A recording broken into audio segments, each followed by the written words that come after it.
Hey guys, Travis Gillespie, and it turns out we've been talking about intercepts here. Moving forward from there, it actually turns out that using the x and y intercepts, you can easily make graphs of linear functions. So I'm going to show you what I mean here. So here you're given a linear function that x minus 3y equals 6.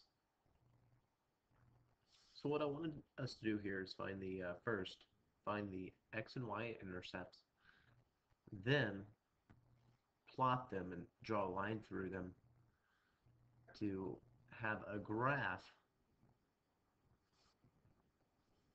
of the function. How do you find the x-intercept? Well, the x-intercept is where you cross the x-axis. So the way you do this is set y to 0.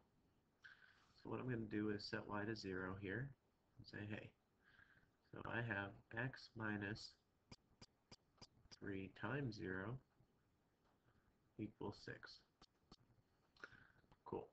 So now I have, well, x minus 0 equals 6. So therefore, x equals 6.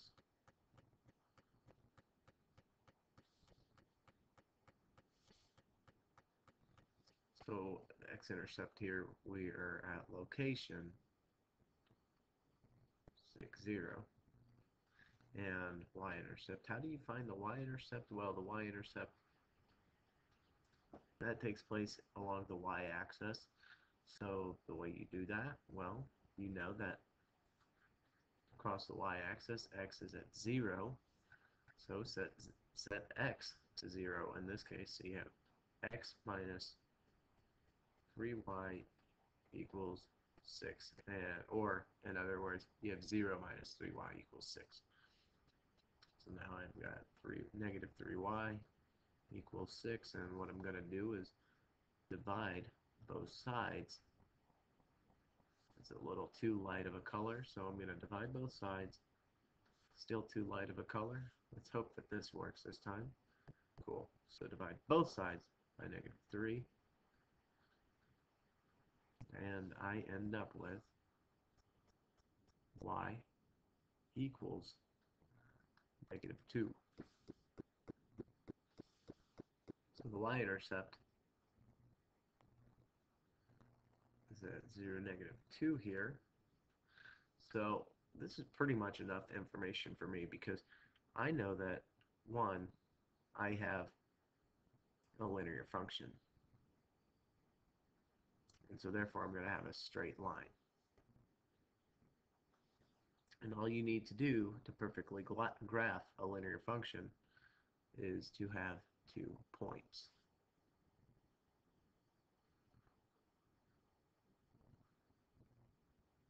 There, and just fix that up right there.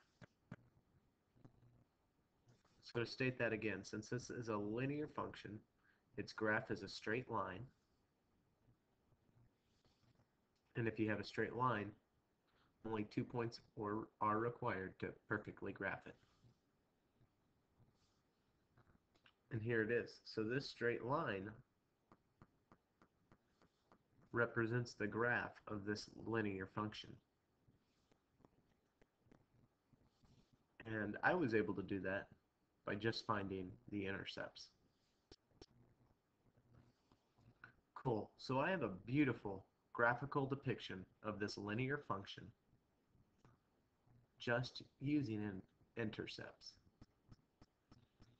So you can actually see the power of finding x-intercepts, y-intercepts, and it's not that hard to do. And once you have them in your pocket, you actually have the graph of the function.